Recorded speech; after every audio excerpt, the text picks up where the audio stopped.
5 जुगाड़ू बहू का 5 तरह का बर्तन। बहन, आप ये पतीला देखिए, कितना बड़ा है। कम से कम 5 से 6 आदमी के लिए इसमें सब्जी बन सकती है। और जरा ये गिलास का सेट देखिए, कितने सुंदर सुंदर स्टील के गिलास हैं।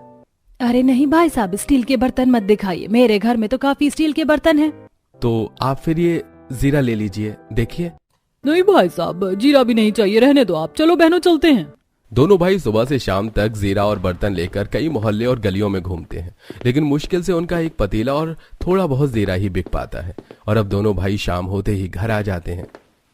आप आ गए, आने में काफी वक्त लग गया। लगता है आज ढेर सारे स्टील के बर्तन बेचे हैं आप लोगों ने। मुश्किल से एक पतीला बिका है पूरे दिन में। आजकल के लोग तो स्टील के बर्तन खरीदते ही नहीं है। अरे बर्तन नहीं खरीदेंगे तो खाना बनाएंगे किसमें? हम लोग भी सुबह से शाम तक घर के बाहर स्टील के बर्तन लगाकर बैठे होते हैं, लेकिन कोई ग्राहक आता ही नहीं है खरीदने के लिए। ऐसा ही रहा तो कैसे चलेगा हमारा खर्चा? आने वाले समय में तो महंगाई बढ़ेगी। अब तो भगवान ही हमारा मालिक है। अब सभी बहू मिलकर रात के खाने की तैयारी करती हैं। कुछ ही देर में सुमन, अंजू और पूनम के भी पति काम से आ जाते हैं। ये लो, आज मालिक ने दिहाड़ी दी थी, इससे घर का राशन ले आना। लेकिन ये तो सिर्फ 1000 रुपए है, इसमें क्या ही राशन आएगा, और घर का किराया भी तो देना है। कल तो बिजली का बिल भी आ गया था। आप लोगों की तनख्वाह नहीं मिली क्या? अभी तक महीना खत्म होने को आ गया है। अरे हम किसी बड़ी कंपनी में काम या सरकारी नौकरी नहीं करते हैं जो समय समय पर हमारी तनख्वाह मिले। इन 5 भाई के पिता मोहन स्टील के बर्तन बनाने का काम करता था। मोहन की मृत्यु के बाद इन लोगों के घर में ढेर सारे स्टील के बर्तन थे, जिसके चलते दोनों बड़े भाई अनुज और मनोज स्टील के बर्तन में जीरा लेकर उन्हें बेचने के लिए निकलते। लेकिन दिन भर में मुश्किल से उनके 1-2 बर्तन ही बिक पाते। वहीं बाकी तीनों भाई भी लकड़ी और शीशे की फैक्ट्री में काम करके भी कुछ नहीं कमा पाते। कितने दिनों के बाद आई हो तुम घर? आओ आओ, कैसी हो? पड़ोस में रहकर भी महीने में एक बार आती हो। अरे क्या बताओ राधिका बहन, घर में काम ही इतने होते हैं और हमें तो दोपहर में घर में रखे हुए स्टील के बर्तन बेचने होते हैं। वैसे ये इतने सारे शीशे के बर्तन क्या कर रहे हैं? आप लोग क्या शीशे के बर्तनों का इस्तेमाल करते हो? ये तो काफी जल्दी टूट भी जाते हैं। स्टील के बर्तन ही ठीक रहते हैं। स्टील के बर्तन ठीक रहते हैं, लेकिन लुक वाइज तो शीशे के बर्तन ही बढ़िया होते हैं। जब भी कोई मेहमान घर पर आते हैं तो मैं उन्हें शीशे के बर्तन में ही खाना खिलाती हूँ। और अभी तो मैं बाहर से और भी कई तरह के शीशे के बर्तन मंगवाई हूँ। अंजू को शीशे के बर्तन काफी पसंद आते हैं और वो राधिका से मिल अपने घर आ जाती है। शाम को जैसे ही कार्तिक काम से घर आता है तो अंजू से सारी बात बताती है। वो शीशे के बर्तन दिखने में काफी सुंदर थे, लेकिन मुझे नहीं लगता कोई उन शीशे के बर्तनों को खरीदता भी होगा। ऐसा नहीं है अंजू, आजकल शीशे के बर्तनों की बिक्री काफी ज्यादा होने लगी है। हमारी तो फैक्ट्री में आए दिन हजारों की तादाद में शीशे के बर्तन के ऑर्डर आते हैं। अगर ऐसा है तो कितना अच्छा होता ना कि इतने सारे स्टील के बर्तन के बजाय हमारे पास शीशे के बर्तन होते, तो हम भी उन्हें बेचकर पैसे कमाते। अगर ऐसा है तो ये बात तुमने मुझे पहले क्यों नहीं बताई? हमारी फैक्ट्री में शीशे के बर्तन बनने के बाद कई छोटे छोटे शीशे के टुकड़े बच जाते हैं जो बेकार होते हैं। तुम कहो तो मैं उन्हें पिघलाकर शीशे का बर्तन बना सकता हूँ। अगर बिक गई तो हमारा ही फायदा है। हाँ क्यों नहीं, जरूर, आप जल्द से जल्द शीशे के बर्तन बनाकर लाइए। कार्तिक और प्रेम अगले दिन फैक्ट्री में जाते हैं। फैक्ट्री में जो भी बेकार के शीशे के टुकड़े पड़े होते हैं वो उन्हें पिघलाकर उनसे तरह तरह के बर्तन बनाकर घर ले आते हैं, जिन्हें देख सभी बहुएं काफी खुश होती हैं। और अब अगले दिन अंजू और पूनम उन शीशे के बर्तनों को बेचने के लिए नजदीकी मार्केट में जाती हैं। मुझे तो यहाँ नजदीकी मार्केट में ही शीशे के बर्तन मिल गए, वरना मैं तो शीशे के बर्तन लेने के लिए मॉल जा रही थी। कितने सुंदर बर्तन है आपके पास। शीशे की प्लेट दिखाना मुझे, और मुझे शीशे की क्रॉकरी का सेट दिखा दो।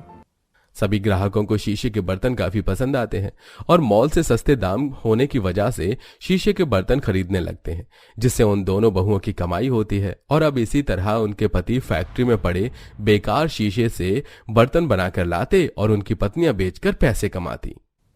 अरे सुनीता, देख रही हो जब से हमारे मोहल्ले में ये लकड़ी के बर्तन वाला आया है, दिन रात इसकी दुकान पर कितनी ज्यादा लोगों की भीड़ रहती है।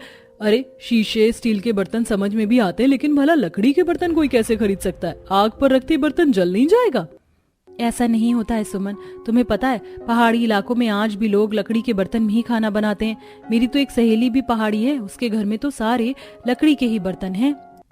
सुनीता से बात करके सुमन घर में आ जाती है। शाम को आशुतोष घर आते हुए अपने साथ लकड़ी के बने हुए कुछ चम्मच और एक कटोरा लेकर आता है। अरे ये कस्टमर को ऑर्डर था, कस्टमर लेने ही नहीं आया, इसलिए अब सुबह जाते हुए उसे घर पर देकर जाऊंगा। मुझे तो लगा कि लकड़ी से आप सिर्फ फर्नीचर ही बनाते, मुझे नहीं पता था कि आप बर्तन भी बना सकते हैं। हाँ, मैं तो लकड़ी से हर तरह के बर्तन बना सकता हूँ। आशुतोष की बात सुनकर सुमन उसे उस लकड़ी के बर्तन वाले की सारी बात बताती है, जिसे सुन आशुतोष, अरे ऐसा है तो मैं अपनी छुट्टी के दिन घर में बैठकर लकड़ी के बर्तन बना दिया करूंगा और तुम उन्हें ले जाकर बाजार में बेचना। क्या पता लोग तुमसे भी लकड़ी के बर्तन खरीदें। आशुतोष ऐसा ही करता है और छुट्टी के दिन लकड़ी के बर्तन बनाकर सुमन को देता है और अगले दिन सुमन लकड़ी के बर्तनों को लेकर बाजार जाती है। इन लकड़ी के बर्तनों को देखकर तो मुझे अपने गांव की याद आ गई। मेरी दादी माँ भी ऐसे ही लकड़ी के बर्तनों में खाना बनाती थी। लकड़ी के सुंदर सुंदर बर्तन देख कई ग्राहक उससे लकड़ी के बर्तन खरीदने लगते हैं। वहीं सुमन जुगाड़ करके उन लकड़ी के बर्तनों पर थोड़े बहुत नक्काशी भी बना देती है और इसी तरह स्टील, शीशे और लकड़ी के बर्तन बनाकर बेचती है और ऐसे ही कई दिन गुजर जाते हैं। लो, हो गया नुकसान। अब ठंडा पानी कैसे पिएंगे? एक काम करते हैं, जाकर मटका ले आते हैं, वरना आज पूरा दिन गर्म पानी पीकर काम चलाना पड़ेगा। सुमित्रा और पल्लवी एक कुम्हार की दुकान पर जाकर वहां पर एक मटका पसंद करते हैं। ये 500 का है और ये वाला 600 रुपए का। क्या 500-600? ज्यादातर मटके 80 या 100 रुपए में आ जाते हैं और आप 500-600 में बेच रहे। मटके में क्या सोने की परत लगाई है आपने? अरे बहन जी, गर्मी का मौसम है, सब लोग ठंडे पानी के लिए मटका खरीद कर यहीं से ले जाते हैं, तो कीमत तो बढ़ेगी ही ना। उस कुम्हार की बात सुनकर दोनों बहुएं बिना मटका लिए ही घर आने लगती हैं कि तभी पल्लवी को एक जुगाड़ सूझता है। गर्मी का मौसम है और कोई गर्मी के मौसम में मिट्टी के बर्तन जरूर खरीदता है। दही बनाने के लिए तो क्यों ना हम लोग भी मिट्टी से बर्तन बनाएं। बाकी बहुएं भी शीशे, लकड़ी के बर्तन बेच रही हैं। हाँ पल्लवी, ठीक कह रही हो। स्टील के बर्तन तो हम बेचते ही हैं, साथ में मिट्टी के बर्तन भी बेचने शुरू कर देते हैं। अब दोनों बहुएं कुछ दिनों तक मिट्टी से बर्तन और मटके बनाना सीखती हैं और मिट्टी के बर्तन बनाकर उन्हें बेचने लगती हैं। गर्मी का मौसम था तो कई सारे ग्राहक उनसे मिट्टी के बर्तन, मटके और बोतल जैसी चीज खरीदते हैं और ऐसे ही कुछ दिन गुजर जाते हैं। आज इन पांचों बहू के मोहल्ले में एक परिवार ने भंडारा करवाया होता है, जिसमें पांचों बहू का परिवार भी गया होता है। लेकिन भंडारा करने वालों के पास अचानक पत्तों की प्लेट और कटोरी खत्म हो जाती है, जिससे अब कई सारे लोग बिना भंडारा करे ही जाने लगते हैं। अरे प्रदीप भाई साहब, आपने पूरे मोहल्ले के लोगों के लिए भंडारा तो करवा दिया, लेकिन ये लोग तो बिना भंडारे का खाना खाए जा रहे हैं। सुनने में आ रहा है पत्तल और कटोरियां खत्म हो गई। आप घर के बर्तन का इस्तेमाल कर लीजिए ना। अरे कर तो दूं, लेकिन भंडारे का खाना तो पत्तों के बर्तन में ही खिलाया जाता है। जिन लोगों से भंडारे का खाना बनवाया था उन लोगों के पास भी खत्म हो गए हैं। आसपास कई दुकानों पर पता किया, लेकिन कहीं पर भी पत्तों के बर्तन नहीं मिल रहे। पांचों बहू हमेशा देखा करती थी कि जब भी कोई भंडारा, पूजा या धार्मिक उत्सव होता था, उसमें लोग खाना खिलाने के लिए पत्तों के बर्तन का इस्तेमाल करते थे। लेकिन शहर में रहने की वजह से अब कोई भी पत्ते के बर्तन नहीं बनाता था, जिससे जो लोग उत्सव भंडारा करवाते थे उन्हें काफी परेशानी होती थी, जिसको देख के पूनम को भी अब एक जुगाड़ सूझता है। मैं सोच रही हूँ कि क्यों ना हम अब पत्तों के बर्तन बनाएं। वैसे भी हम सब लकड़ी, स्टील, मिट्टी और शीशे के बर्तन तो बेचते हैं, इसलिए अब हम पत्तों की भी बर्तन बनाकर उन्हें बेच सकते हैं। हमें तो पता ही नहीं है कि पत्ते के बर्तन बनते कैसे हैं। चलो, हमने बना भी लिए तो क्या कोई हमसे खरीदेगा? अरे उत्सव भंडारे में लोग पत्तलों के बर्तन में ही तो खाना खाते हैं। हम पत्तलों के बर्तन बनाएंगे और जो लोग भंडारा करते हैं उन्हें ले जाकर बेच देंगे। सभी को पूनम का आइडिया पसंद आता है, जिसके बाद अब वो लोग बड़े बड़े साफ सुथरे पत्ते लेकर उसे अच्छे से धो लेते हैं और अब उनसे पत्तों के बर्तन बनाकर बेचते हैं। इसी तरह पांचों बहू ने शीशे, लकड़ी, स्टील, मिट्टी और पत्तों के अलग अलग तरह के बर्तन बनाकर बेचकर काफी पैसे कमा लिए थे, जिनसे अब वो अपने घर की स्थिति को बदलते हैं और साथ ही साथ अपने इस अलग अलग तरह के बर्तन को बनाकर बेचने का काम भी जारी रखते हैं। अरे वाह, कितना सुंदर जोड़ा आया है मेरी शादी का। इसमें तो मैं बिल्कुल जन्नत की किसी हूर की तरह लगूंगी। पार्लर वाली दीदी, मुझे ना आज ऐसा रेडी करना कि सभी मुझे देखते रह जाएं।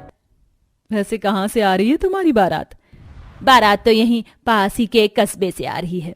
बस तो तुम देखती जाओ, आज सभी की नजरें तुम्हारे ऊपर ही टिकी हुई होंगी।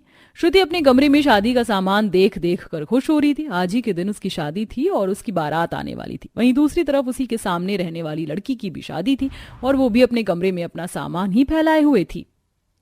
मेरी शादी की ड्रेस के साथ मुझे लगता है कि ये नेकलेस अच्छा लगेगा। वैसे मानना पड़ेगा मेरी सास को, अंदाजा तो है कि उनकी बहू को क्या पसंद आ सकता है और क्या नहीं।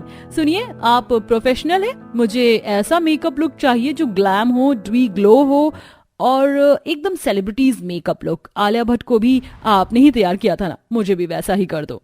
दिशा भी अपने कमरे में तैयार हो रही थी क्योंकि उसकी भी शादी थी। दोनों आमने सामने रहने वाली लड़कियां अभी एक ही दिन अपनी अपनी बारात की तैयारी में लगी हुई थी। कुछ ही देर में दिशा प्रोफेशनल मेकअप आर्टिस्ट और श्रुति एक सादी सी ही पार्लर वाली से रेडी हो गई, जिसके बाद हाँ तो माधव जी कब आ रहे हैं आप मुझे लेने के लिए? मैं कब से आपके लिए तैयार बैठी हुई हूँ। अरे थोड़ा सा तो सब्र करो श्रुति, मैं तुम्हें लेने बस घोड़ी चढ़कर आ ही रहा हूँ।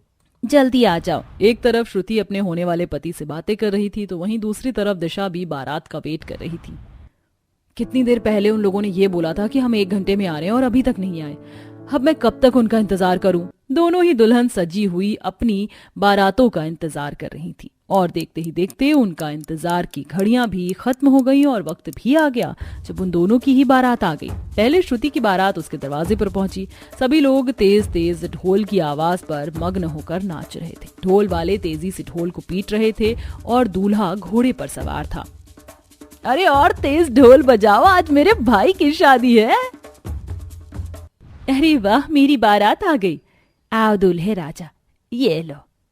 अरे जीजू, ऐसे तो अंदर जाने नहीं दूंगी। मेरी दीदी को मुझसे दूर लेकर जा रहे हो तो बदले में भी तो मुझे कुछ दो। अरे ये कौन सी रस्म है जो दूल्हे को ही घर में नहीं जाने दिया जा रहा है?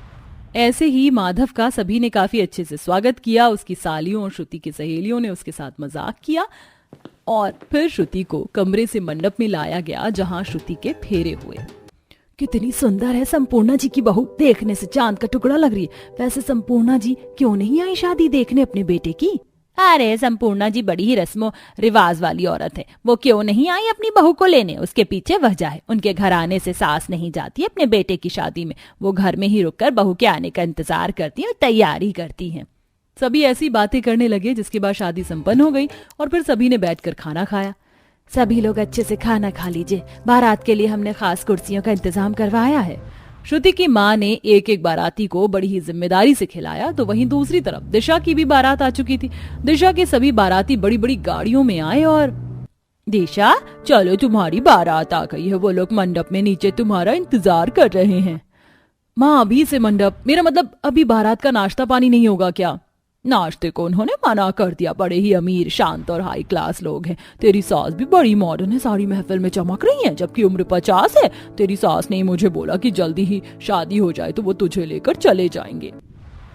ठीक है, किस तरह की बारात आई है मेरी, ना कोई उधम ना कोई शोर शराबा।